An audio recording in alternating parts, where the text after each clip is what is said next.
All right, so what's up there, YouTube? So today I'm going to talk to you guys about EVs. And I know it's not something that I talk to you guys about very often. I haven't discussed this at all. And the only thing I did was a few years ago, I did a review of my lawnmower. And my lawnmower being an electric battery-powered lawnmower, I did a review of it and I talked about it. And it's been 4 or 5 years from now, 5 years since then, and I still have the lawnmower. I actually have two of them. I've got another one. I got that one because it's self-propelled. The thing I want to talk to you guys about today is EVs and the disinformation that we've been getting online and in other places and on the news and stuff about EVs and the scare tactics a lot of people are using, and I don't understand why they're using them. I don't know why people are so scared of EVs. So let's get into it. Let's talk about it.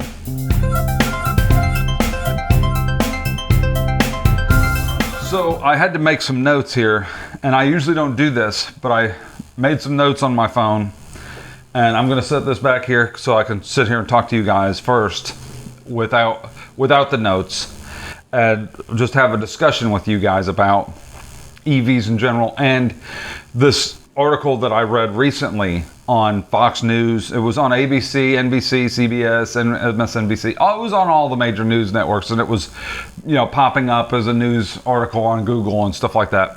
There was an article about somebody it was a teenager in Florida, 17 years old, I think, or 18 years old. His or her grandparents or parents bought him a car, or her a car, and it was a 2014 Ford Focus hybrid. And the article says that the problem that they had was the battery stopped working in the hybrid. So in order to replace the battery, it was going to cost more than the car was worth. It was like $14,000 to replace the hybrid battery in the car. And that was the dealer price to replace the battery in the car. And then they were talking about labor was going to be like $2,000 or some ridiculous amount. And that they went to the dealer, and the dealer said they don't even make the battery anymore, so you can't even get it if you tried, and blah blah blah. This EV's terrible, and see how terrible EVs are because you can't even get the batteries. Here's the problem with that. Do a 10-second Google search. Literally within 10 seconds, I searched 2014 Ford Focus hybrid battery, eBay, $1,900, reconditioned 2014 battery, $1,900, eBay. That's for the whole battery pack. Then I searched for replacement batteries for an EV, 2014 Ford Focus, $250. So you can buy the cells for $250, and I was like, well, what if I was a regular person? Now I'm going to give you some of my history. I'm an electrician. I've been an electrician since the 80s. So I'm very used to being able to hook up batteries and electrical things. A lot of people aren't. I understand. If you're not used to that, then it's not something you would want to do. But I've done a lot of things that I didn't know how to do before doing a Google search on YouTube and seeing a how-to video on YouTube on how to change my water heater. I'm not a plumber, but I got a torch and the tools, and I turned the water off and I changed my water heater by myself and turned it on. And well, there's a big difference between water heater and electrocuting yourself, right? So that is a big difference. But have you ever changed the battery in your car, just your regular car battery? A lot of people have never done it. It's literally two little clamps, you pull them off. People see that when they see how easy it is to do, they're like, oh, well, I could have done that. This is one of those situations. You see it and you're like, oh, well, I could have done that. That's not that hard. It's not as hard as it was made out to be. So I'm sure if you go to the dealer, it's going to be $14,000 for a new battery. Now, what made me think of this was I was looking for a car for my granddaughter, and you guys know I bought my granddaughter a car for graduation. It was a Suzuki SX4. But we went and looked at several different cars, and one of them was a Honda hybrid that was a really nice car. It was an older Honda Civic hybrid. And we went and looked at it, and she loved it. It was really pretty inside. It ran really good. It was a really nice little car. So I was, before sinking $4 or $5 grand down on this thing, I was like, well, let me do some research and see what could go wrong with them. And the thing that goes wrong with them is the batteries. The battery pack goes out behind the hybrid. So I was looking and I said, well, let me see how much it is to replace. And just like the article, it was like $6,000 or something like that to replace the battery plus labor. And I was like, well, it costs more than the car to replace the battery in this thing. So then I was like, well, let me, see because I'm pretty mechanically inclined. I don't take my car to the dealer for major stuff all the time. I just, I do most of the stuff I can by myself. And if I can't, I take it to a local car place or whatever and get it done for less. But so I was like, let me see how much it is. So I searched on eBay. It was like $900 for the replacement battery on eBay. $900 for the whole thing. Like $200 for cells for the battery, and then you can swap the cells out. And they even had a conditioning thing where you can hook it up. You take the batteries out, you plug this thing in, you hook it up like a jumper, like a car, a battery charger, and it will completely drain the cell and then refill it.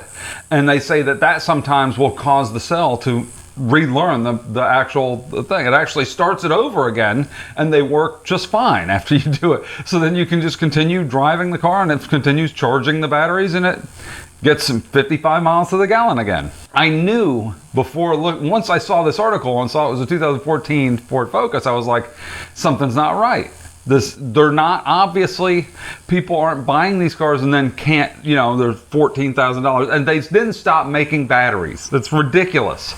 So inside a battery pack is a bunch of cells, like D-cell batteries. That's basically all they are, is like D-cell batteries put together in a tube, and it's like this long, and they have bolts on each end, and you hook the wires to them. That's it. That's all there is to it. It's not some kind of super magical battery thing. Yes, there's a risk involved, but go online on YouTube. There's literally hundreds of videos telling you exactly how to change the batteries in the car. I could change the batteries in that guy's Ford Focus for about $1,000 total price, and that's me personally, not even a mechanic. I would buy them and go to that guy's house and change the batteries in his car for like $1,000, and that would be me making money. He's here in Florida. I could make money on it and go do it. So the point is you can't always believe every article, everything you do. And it makes me wonder, well, what's the reason? Why are people so damn afraid of EVs? Why do they hate these things so much? I see people all the time. I'll see an article and somebody will say, you can't force me to buy an EV. And I'm like, force you? Why would you? Nobody's trying to, I don't want anybody to force anybody to buy anything, right? I don't want to force anybody to get anything. I don't think people should have to buy a product at all. That's why I was against the insurance mandate for healthcare. I didn't think the government should force you to buy insurance or charge you a fee if you didn't, because I think that's wrong. The whole idea that you have to be forced to buy an EV is ridiculous. You should want to buy it. Have you ever driven? Ask most people out there that are against EVs. I got it. You might have a reason why you're against them. Have you ever driven one? Have you ever actually gone out and driven a Tesla? Have you driven an electric car? And I'll tell you, I never did until before I bought my car. I was looking at cars, and I went down to Mazda. I was interested in Mazdas, and I happened to, right next door was a Chevrolet dealer, and I pulled over there and I saw the Chevy Volt, and I thought, let me look at that car. I've heard a lot about the Chevy Volt. It's a gas and battery powered car. It's a hybrid, basically. It's a plug-in hybrid. But I was like, let me go check it out. And I talked to the guy about it, and he explained what it did. It's basically a gas engine that charges the battery, and it runs off the battery though. So if you're driving under normal things, if the battery's fully charged and you're driving it, it's running under battery power. It's not running under gas power. But the gas motor will start up and charge the battery. But it's running off of the battery. So it's silent. Like, it's a silent car. I thought, well, I'll give it a shot. Let me give it a drive. So it was a little too small for me because the space is missing because of the batteries and stuff like that. But I drove it and I couldn't believe how awesome it was. I was like, this car is awesome. It's quiet, it's smooth, it has plenty of power. I mean, it was squealing the tires when I took off. It had the safety features that I liked, the cross traffic stuff and blind spot monitoring and all that kind of stuff. And I've driven other cars, so I was pretty accustomed to to that stuff, but I thought it was a pretty nice little car. But I kept an open mind about it because I'm like, it's a nice car. A car is a car, right? I want to give you guys some history before you go listening to anything I'm saying, because who's this guy? How does he know anything about this stuff? I'm going to tell you guys how many cars I've owned. And I'm going to go through the list because I had to write them down. I couldn't believe it. This list is long. Okay? Most people in their lifetimes own like 4 cars total, their entire lives. 4 cars. So my first car was a 1972 Buick Riviera GS with a 455 V8 stage 1 motor in it. It was basically a Buick muscle car, Riviera, which is the boat tail. I don't know if you guys remember this thing. It was the boat tail back, had the boat, looked like a Batmobile. But my dad pulled up in this car when I first got it, and it was boom, boom, boom, boom, boom, boom, boom. The whole car was boom, boom, boom, boom, boom, boom. It was a badass car. I'm not gonna lie, but it was a Buick Riviera GS, the Grand Sport version, which is a rare car. I wish I still had it now. It'd be worth like 60 grand or 80 grand or something like that. But anyway, so that was my first car, and I love the big V8 motor. And I grew up on cars, going to car shows. Me and my dad and my brother and my mom, we would all go to the Buick shows. My dad was in the Buick Club of America when I was a kid. We go Buick Oldsmobile Pontiac shows. I'd go see the muscle cars. I saw the you know, all the Oldsmobile 442s and all the old, you know, Buick GSXs and all these muscle cars. I loved them. I'm a big fan of muscle cars, big fan of big motor V8s. Just putting that out there. So my first motorcycle was a 1979 Yamaha Special 650 V-twin. I bought that motorcycle when I was like 18 or 19, and loved it, and I rode the heck out of it. And first time I drove it, I crashed it into a big bush, and my friends had to get me out, and I rolled it back to the house. I was so nervous about it. So I'm going to go through the list of cars I've owned so you guys understand.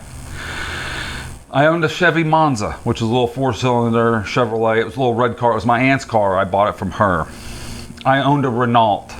I forget who had that. It was just a little 4-cylinder Renault. I had it for several months when I was working for Electric Orion Corp, or I was working for Allied Electric in Marietta, Georgia.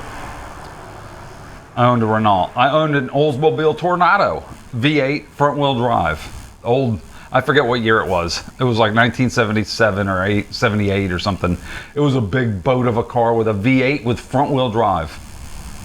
I drove that car till the brakes rotors were completely rusted out, but I didn't pay but a couple $100 for it, so I didn't care. I owned a Ford Courier pickup truck, which is like before the Ford Ranger was a Ford Courier. I think it was still made by Mazda, but it was a little bitty Ford truck. It looked like a full-size Ford truck though. It was a cool little truck, but I bought that from a used car lot, and it supposedly only had like 50,000 miles on it, and should have had like 250,000 miles, which it probably really did, but it looked brand new and stuff. And I drove it to, I was on my way to Tennessee in it, and the engine blew on it. So I had a Dodge D100 step-side pickup, a black Dodge D100 straight 6 with a 4-speed on the floor, step-side pickup. I owned a Yamaha Seika 2 motorcycle, so I bought a Yamaha 600 Seika 2 4-cylinder, and I rode that all over the place and put 20,000 miles on that bike myself. From brand new, I bought it brand new and put 20,000 miles on that thing. I loved it. I owned a Jeep J10 pickup. That's the big full-size Jeep. It's basically like a Grand Cherokee or a Grand Wagoneer, the big Jeep SUV thing, but it was a pickup truck. And I changed the motor in it. I actually didn't change the motor, but I took the transmission out and had the transmission rebuilt and rebuilt everything. And I sold it and made a bunch of money on it when I sold it, because I only paid like $750 for it and sold it for like $4,500, $5,000 something, because I did a lot of work to it. So I've done a lot of mechanical work myself, so I'm used to working on vehicles. I owned a Jeep CJ7, a 1980 I think it was. CJ7 badass Jeep. Had big 33-inch tires and chrome wheels, and had the doors off, and it was blue and gray Laredo with gray seats.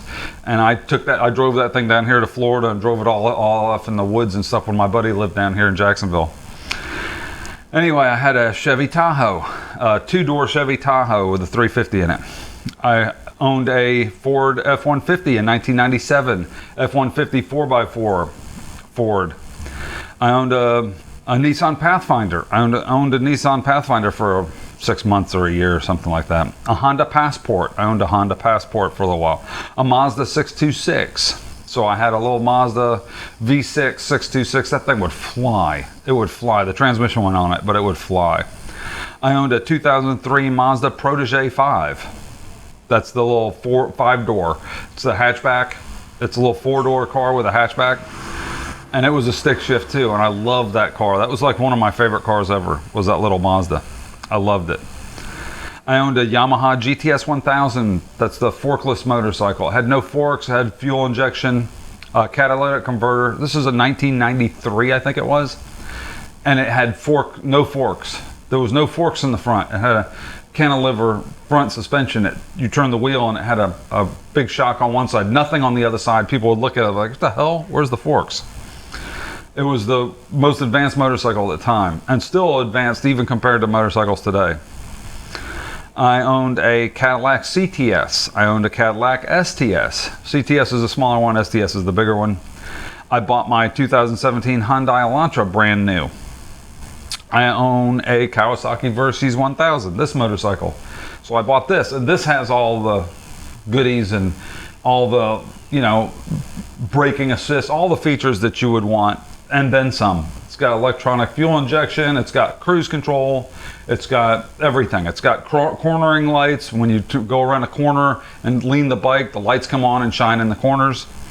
It's got everything. It's got all the stuff. ABS braking, electronic suspension raises up and down. If I hit a button, it'll raise the back up. 2016 Dodge Caravan.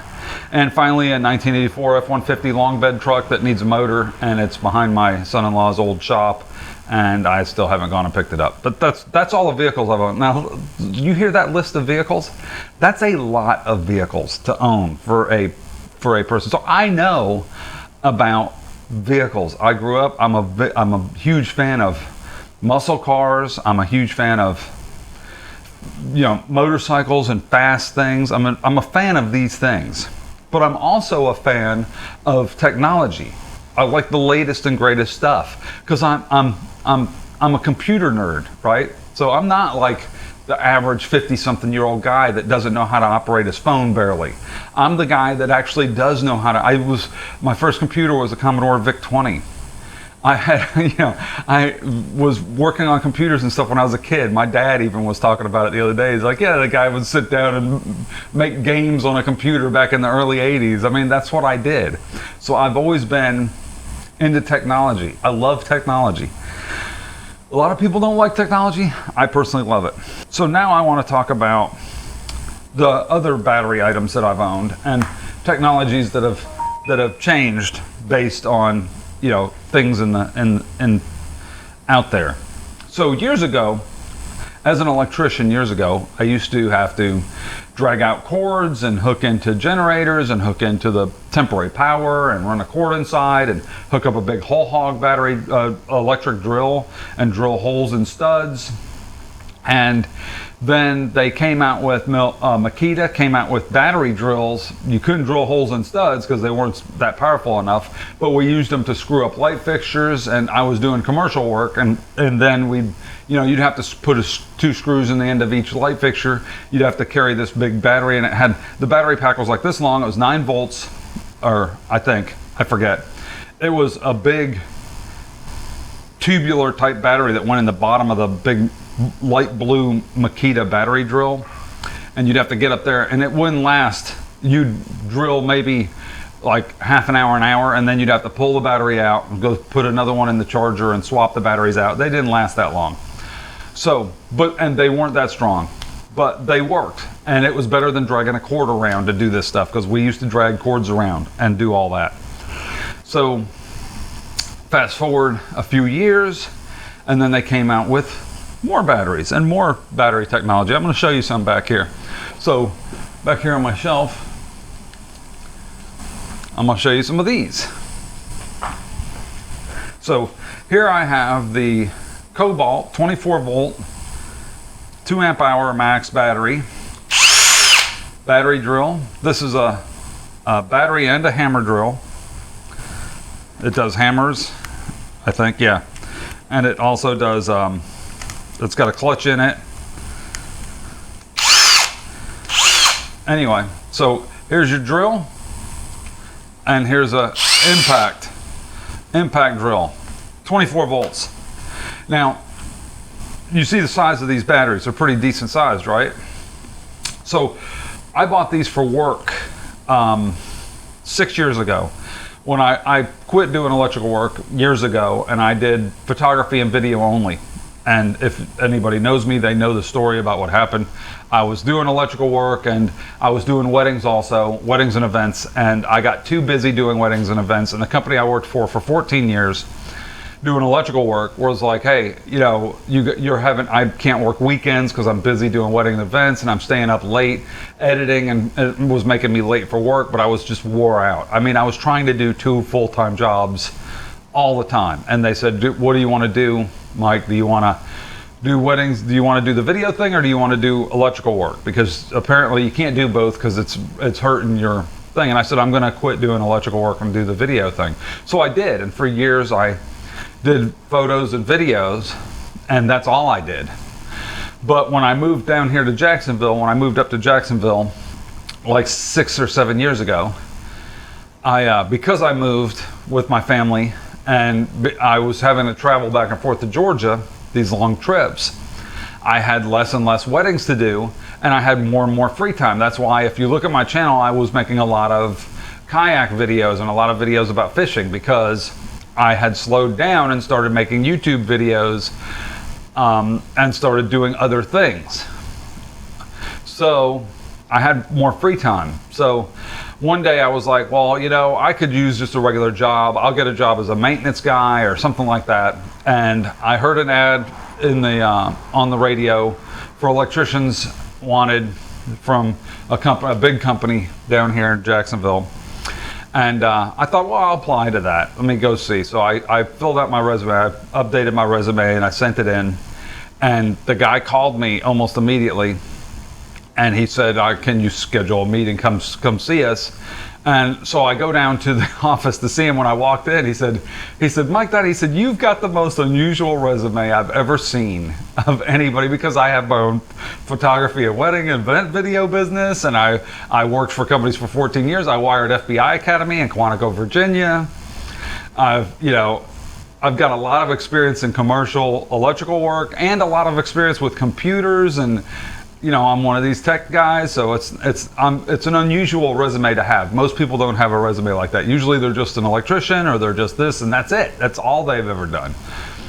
So he thought that was interesting. But anyway, I took a little test and passed it. It was easy. But so I got the job, and I started working. And when I started out on the job like 6 years ago, everybody, when I worked for other companies, they all provided battery drills and stuff, but this company didn't. So because the drills and stuff got cheap. So I bought these because they were blue. It's the only reason why I bought them. They were blue, 24 volts. I thought that's more powerful than most of the people going around with 18s.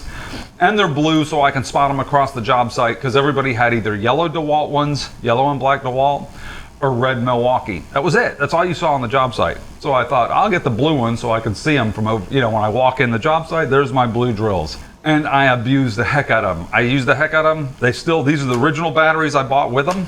I don't think I've had a battery go bad. I've had these for 6 years, and I used them constantly, and the batteries are still like new. I mean, they have a little charge indicator, the batteries still work, and it just has battery cells in it. It's basically the same idea as an EV. It just has a battery cell. When it runs down, you just plug in the battery and charge it. So if you see the size of the battery and the size of the weight, this is a 24 volt. Now let me show you something else. In just a few years, technology has come a long way. So this is my battery bandsaw. I bought one of these too. They had these, but it's a Milwaukee, so I got a Milwaukee. This is only 12 volts, and it's a tiny. It's half the size of those big batteries. I've got so I wanted. The reason why these drills are here at the house is because at work, I work at a hospital. At work, the big drills didn't fit in my case. I got one of the Milwaukee pack-out case. I had to put them in the bottom. And I thought, well, I need to get a little drill set. Since I already had this bandsaw with these little batteries, let me get the 12 volt version of the drill and the impact. And I can just store it in the top of my case, and I don't have to dig all the way down to the bottom to those big drills. So I kept them both for a while, and I kept these drills, the cobalt ones, I kept those in my drill case, in my case. And then I had the small ones, and I bought the small ones. Well, I started using them, and the small 12 volt batteries, Milwaukee, were just as powerful as those, almost the exact same. And it's because it's newer technology. So the newer technology, brushless motors and all that stuff, it improved so drastically that those little batteries were just as good as the big ones. So I just brought the big ones home, and now I only use the small ones, and they're half the size. I carry them around, and I love it. I'm telling you guys this because this is what happens with technology. It leapfrogs. It goes, it takes steps, a step, a step, a step, a step. So when EVs first came out, they went like 50 miles. It took several hours to charge them, 4 or 5 hours, 6 hours to charge, and then you can only go like 50 miles in the car when the EVs first came out. Hyundai, the company that I bought my car, Hyundai Elantra, that I made a review of here, has the Ioniq 5. Now, I've watched a bunch of videos about this car, and it charges in like 20 minutes from like 10% up to 80%. So they say you should only charge your battery about 80 to 90%. You shouldn't charge it 100% unless you're going to be charging it fully and depleting it fully. You shouldn't be doing that all the time. Like if you're just going to make a few trips, only go to 80%. It's more efficient. So it goes to 80% in like 15-20 minutes, and the range on it is like 280 miles. So you can drive it for like 280 miles. You can charge it in 20 minutes to 80%, 90%, like 35 minutes, and you've got it fully charged. So if you did have to stop at a rest stop, say you drive 280 miles, which is a long way. I know, it's like 4 hours, 5 hours of driving. You drive 3 or 4 hours, you want to stop and get out. So that's the thing. I've made the trip to Atlanta, which is a 6-hour, 7-hour drive, multiple times from here to Atlanta. I've done it.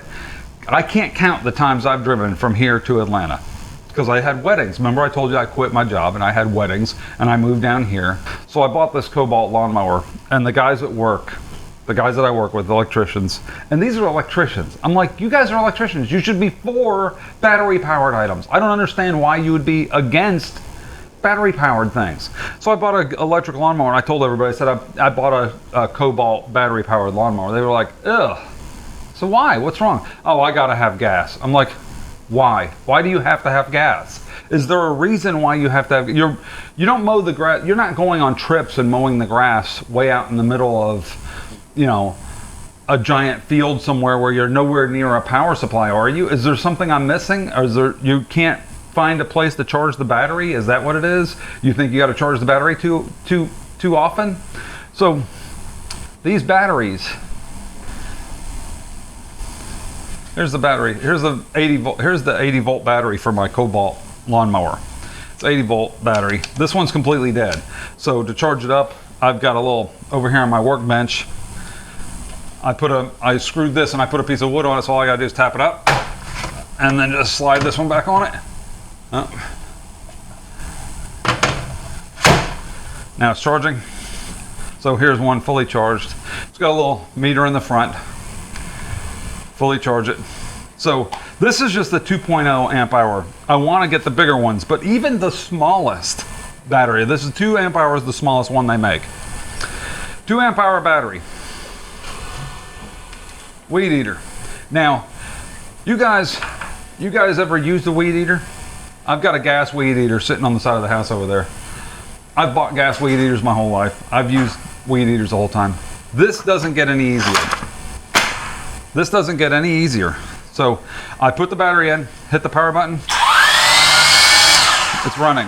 I don't have to start it. I don't have to prime it. I don't have to mix oil and gas.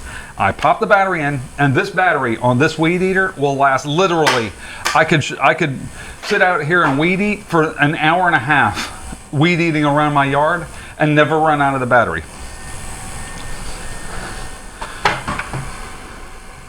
So I don't have to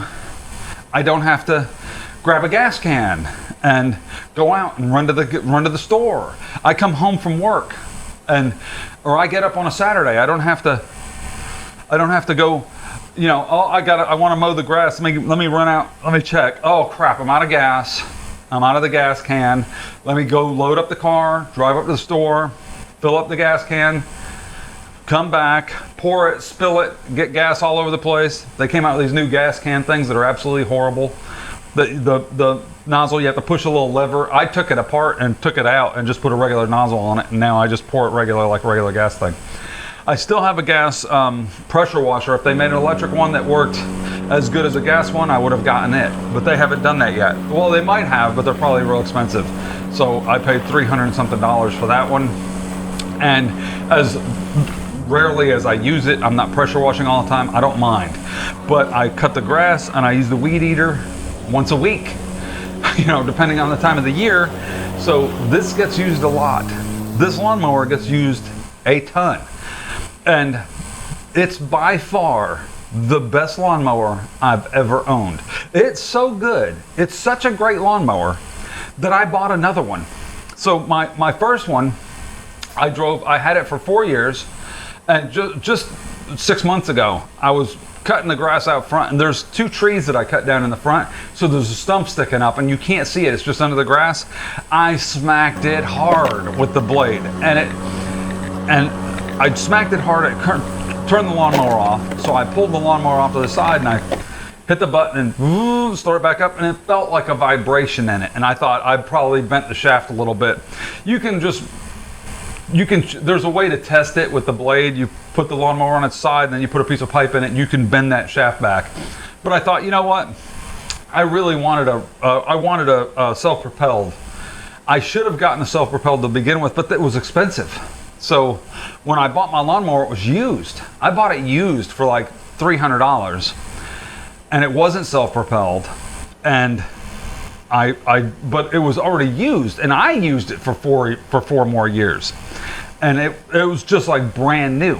You could flip the lawnmower over and wash it out underneath without having to worry about gas filling into the carburetor or messing up anything. Pull the battery on it, flip it over. You can do the blade and everything. You don't have to change plugs. You don't have to check the oil. You don't have to fill the gas. You charge it up you plug it in. You put the battery in and cut your grass for 30 minutes. The batteries last 30 minutes. Cut the grass for 30 minutes. The other batteries take 30 minutes to charge. Ta-da! 2 batteries and you are endless supply of batteries. I have 3 batteries or 4. I've got 3 or 4 batteries. So I can literally just rotate batteries, keep one charged all the time, and never ever run out of power, and never have to go to the gas station. I never have to pick the gas can up, throw it in the car, risk spilling it in the back of the car, drive up to the gas station. I do for my pressure washer. I get gas for that, but that's the only thing I get gas for. So when I need it for that, I go get some gas and I put gas in the pressure washer. But if I didn't have a gas pressure washer, I wouldn't, if they had an electric one that worked as good as the gas one, I wouldn't have any gas power stuff because it doesn't make sense. So when they came out with battery drills, I didn't keep dragging a cord out because the other one was a little stronger and didn't run out of power. I just bought the battery one because it worked better. When they finally caught up, like I was showing you, they finally caught up and were able to drill big holes and stuff. Why carry the cords around? Why do that? You didn't see me starting a generator outside and running a cord inside a building to do electrical. Why would you? Why? So if I don't have to do that, why would I do it on a lawnmower also? I mean, I just put the battery in and cut the grass. So I looked online. I found this lady had one. It was like a year and a half old or something like that. it still looks brand new. I bought this and this lawnmower and a air blower. She included a blower, a 40 volt cobalt blower, and the lawnmower for like $200. I think it was $220 or $250, something like that, for the self-propelled, and it came with more batteries. So I've got another charger and more batteries. Let me get to the part that's kind of important here, and that's EVs and the price of gas and being forced to get an EV. Nobody's forcing anybody to buy an EV, right? So if you look at battery technology over the years, just do a quick YouTube search for you know, iPhone fast charging, or you know, Samsung Galaxy fast charging, or whatever. You know, look at the phone fast charging. They used to just charge forever. It'd take like hours. You'd spend half the day with the phone plugged in until it was fully charged, and then it wouldn't last hardly any time.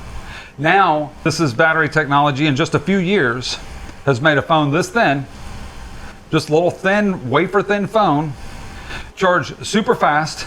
It has fast wireless charging, so I can plug it in on my motorcycle and fast wireless charge it right here on my bike.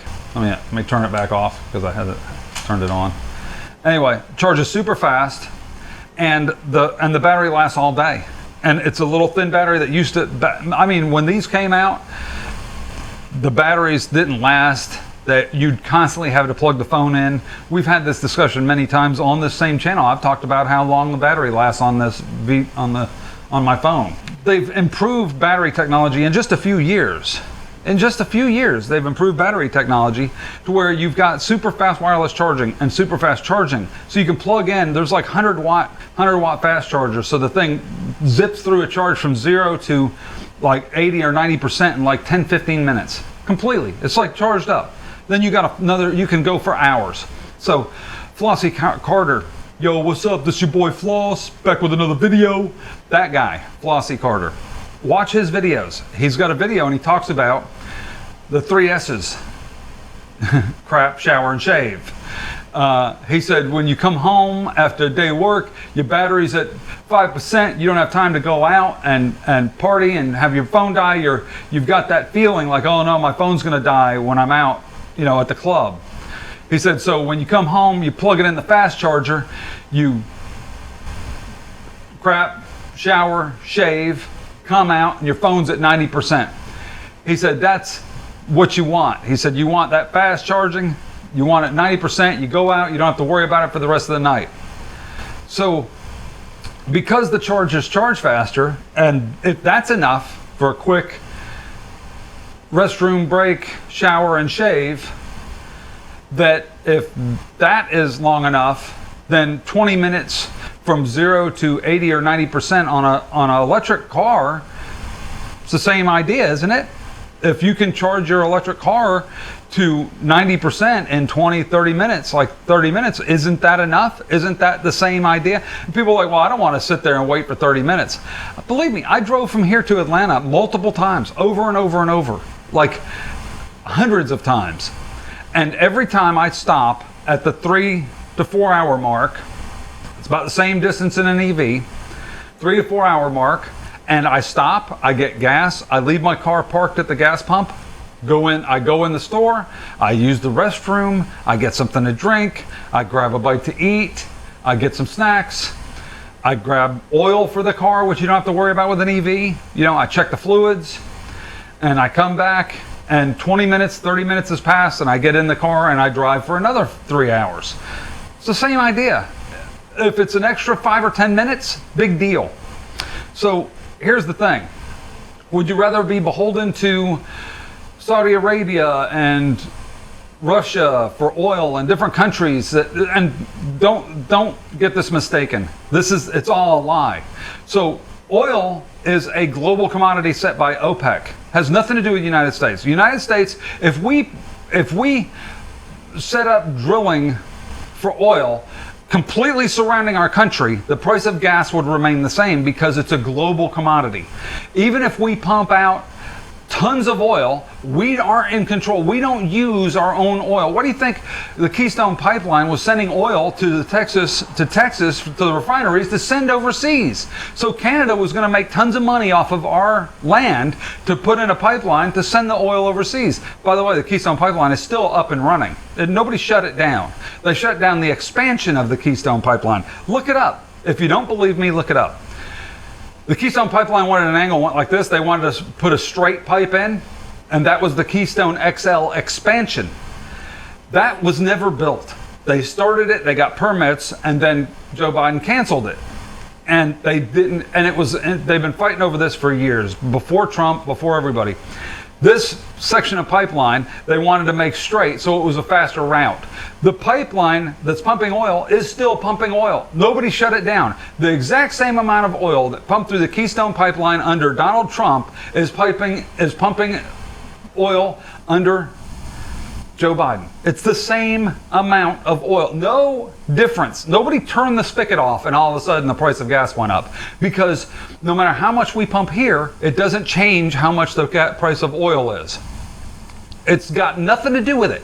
That's why every time there's a conflict in the Middle East, the price of oil changes.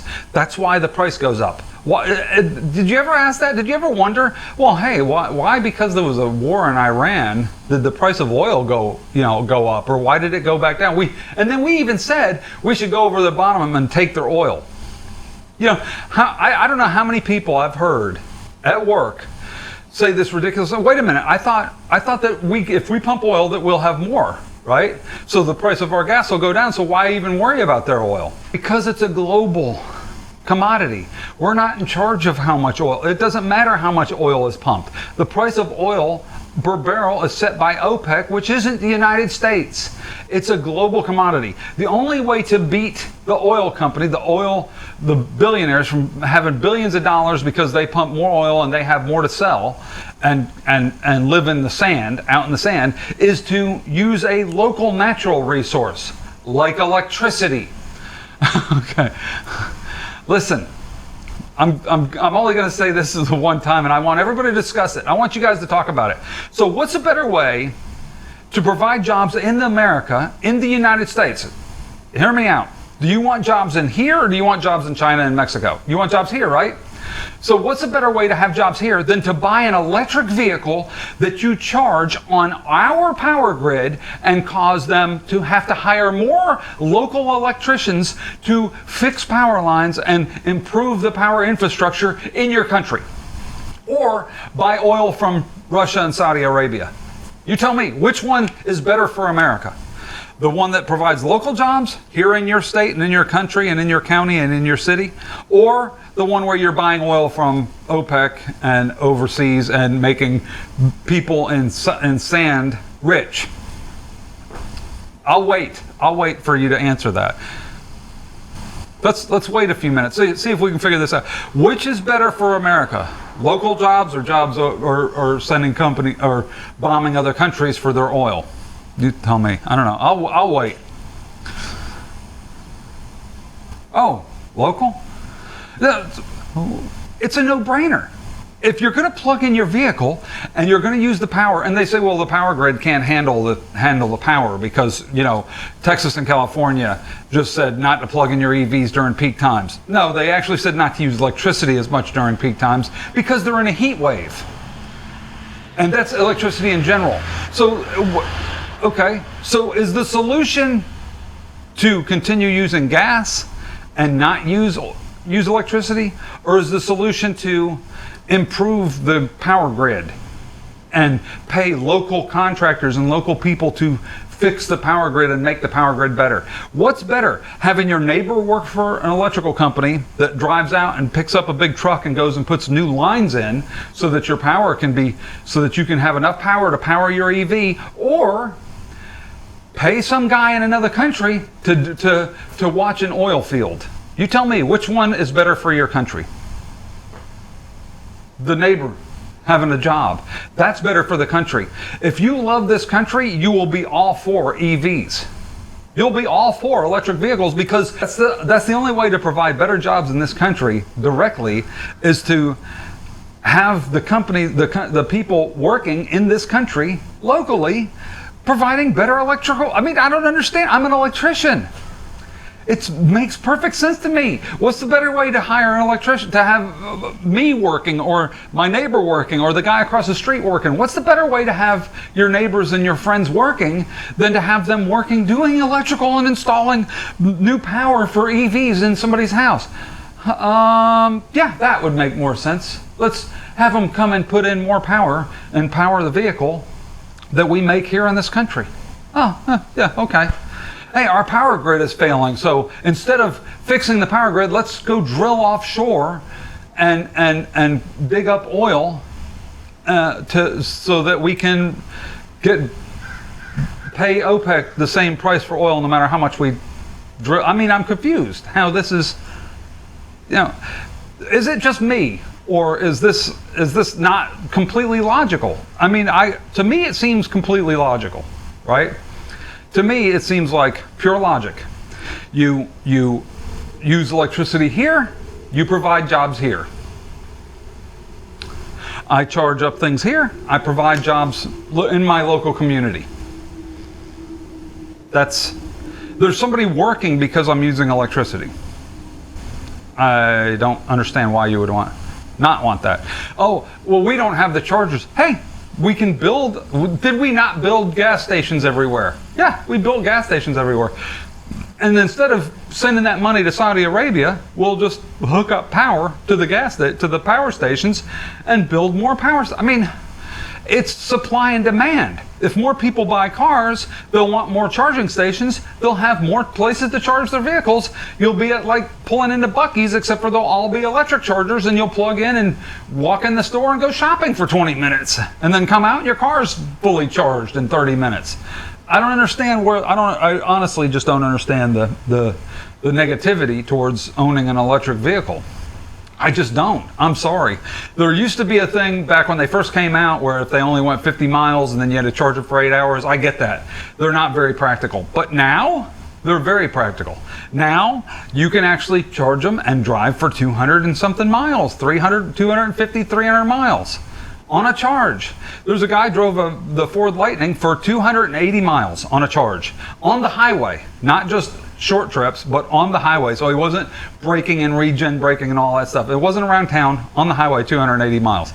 That's as far as I want to drive anyway. That's the same distance I drove when I drove to Georgia and stopped for 30 minutes because I wanted to get a bite to eat and want to get the hell out of the car and stretch my legs for a few minutes. So anyway, let me know what you guys think in the comments below. Do you think, would you buy an EV if you could charge it to, say, 90% in 20 minutes and then drive for 300 miles? Would that be enough to make you want to buy an EV? What would make you want to buy an EV? And the other thing is the cost. So EV is the initial cost of ownership. They're like 50 grand. They're ridiculous. But Hyundai is coming out with I saw it yesterday. Hyundai's coming out with a $20,000 EV. It's right at 20 grand. Same price as my Hyundai Elantra. Actually less than my Hyundai Elantra. Mine was 30 grand for this car when I got it new with all the features. But the same price as that, but an EV. And if that car comes out and it's 30 grand with all the features that I have, I will trade my car in for it. I guarantee it. I would love it. It'd be great. I'd trade it in. I'd get that.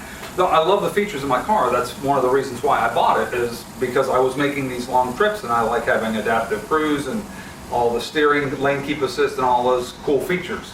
So if it has those things in like the limited version with a solar cell across the roof, that's awesome. And solar technology is coming a long way too. They have these, the guy at work showed me, they have this thin material that's almost like a wrap that you can put on a vehicle or on a board or on the side of a building. They're talking about covering buildings with this stuff, and it's a solar panel that produces more electricity than the solar panels now.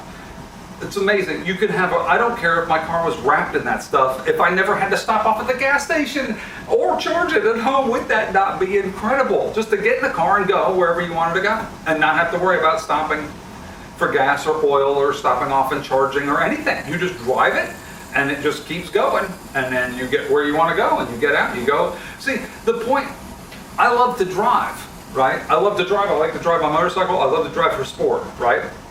I love to drive. But in the end, the whole reason why we drive is to get somewhere. Like 90% of my driving isn't for luxury. I drive this, the other 10% for fun. So when my car was in the shop, I had to drive my motorcycle to work, and it's a 50-mile trip. So it was an hour drive. And while I like driving the motorcycle, I did not care to drive it to work and back because it's just a long 50-mile trip down the highway. Yes, it got me from point A to point B, but I like riding through the curvy roads and enjoying looking around and enjoying nature. That's why I got this. I didn't get this to make it from A to B, otherwise I would have bought something smaller that got better gas mileage that was just going to get me from A to B. The car, on the other hand, I got to get from A to B in comfort. So in the end, the point of owning a vehicle is to get you to the store, to use the vehicle to get to where you want to go. It's the destination that's the important part, not how you got there. So why people are so upset with how you get there is beyond me. If you get there in comfort and reliable, and speaking of reliability, let's touch on this for a quick second before I go. So electric vehicles are extremely reliable. There's no parts that wear out except for bearings. And you have bearings in a gas-powered vehicle. So you already have bearings in a gas-powered vehicle, but an electric vehicle, that's all you have that can wear out, the battery and the bearings. So the battery we already discussed, you can actually, in most cases, the prices are coming down, and so the new solid-state batteries are going to last way longer than the vehicle. So that's a no-brainer. You're done. Once that comes out, they're done. There's no reason to even worry about the batteries. But the electrical motor maintenance. Electrical motors are far cheaper than the motor in this motorcycle. It's far cheaper for an electric motor than it is for a gas-powered motor. There's less involved. There's less there's less to wear out. The only thing that can wear out an electric motor is the bearings for the shaft that's on it. That's it. The windings don't wear out. It's wire. It's wrapped around a thing. It doesn't wear out. I mean, I guess eventually it will, but I've seen motors that were friggin' 50 years old that ran perfect. You plug it in and the drill still runs. It's a motor. How many old Kirby vacuums have you ever seen from the 1950s that you plug in, hit the button, and they just come on? You're not even thinking about it. Why wouldn't it? Right? The only thing that would go is brushes or something like that. And now we have brushless motors, so you don't even have the brushes to worry about. So on a gas-powered vehicle, you have gas, you have oil changes, you have air filter changes, you have fuel injector cleaners, fuel injector replacements, you have coil packs, you have spark plugs, you have spark plug wires, you have fuel pumps, you have fuel filters. You have so much things that can go wrong and that have to have maintenance on you have transmission. You have an entire transmission you don't need in an electric vehicle. You don't need the transmission in an electric vehicle. It's full power at zero. So you don't need the transmission at all. So we've had to figure out ways to make our cars get more miles per gallon by having, 10-speed transmissions, automatic 10 speeds and 12 speeds, and they keep going up to try and make it where it uses less gas. Electric motor solves that problem. No transmission. None. You just go. So there's a whole lot less to break down on an electric vehicle. So why would you not want an electric vehicle? Unless you want to pay a mechanic, so we could swap the mechanic jobs to electrician jobs. Teach them how to install charging stations. Anyway, that was something else. So I got to get going. Give this video a thumbs up if you liked it, thumbs down if you didn't.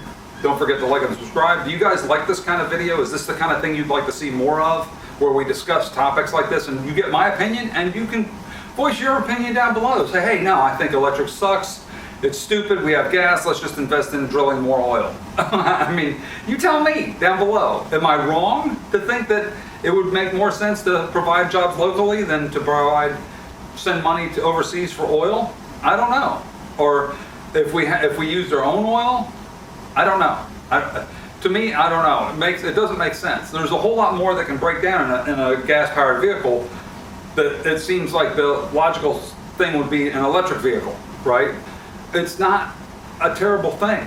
I don't think it's a terrible thing to have battery-powered devices and have a car that's battery-powered. It makes I don't get it. I don't get the fear. So if you guys can tell me below what your fear is, we'll talk about it. Let's discuss it below, and you tell me, and we'll discuss it and see if maybe I'm wrong. Maybe I'm not getting it, and maybe I'm thinking, well, okay, I don't live in a cloudy, cold climate that has snow most of the time. I have to warm my car up and it doesn't work as well. I don't know, because I don't. I live in Florida, so for me it makes more sense. But maybe up north it doesn't. So tell me what you guys think. Let's talk about it below. Don't forget to like and subscribe, thumbs up, and I'll talk to you later, YouTube. Take it easy. See ya.